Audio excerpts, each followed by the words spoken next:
So grade 2, we find that we have to play the singles, doubles and paradiddles again, but this time they're faster, so they're twice the speed. They're 16th notes as opposed to 8th notes. So again, you're playing the same sticking pattern, but you want to be getting your metronome on and make sure that you're playing 4 hits per click that you're hearing. So you're playing 1 E and a, 2 E and a, ga ga ga ga, that kind of thing. So same again, just because you've been working on it since grade 1, you shouldn't have a problem with those ones. Okay, grade 2, single strokes again, but phrased as 16th notes this time.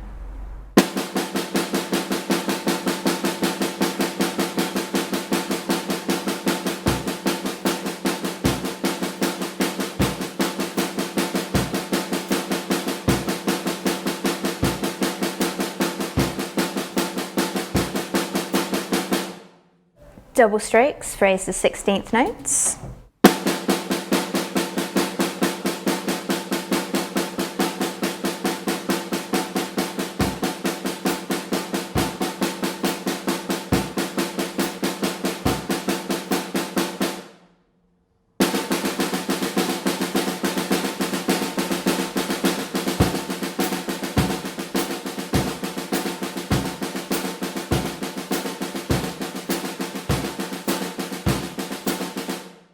Single paradiddle, phrased as 16th notes.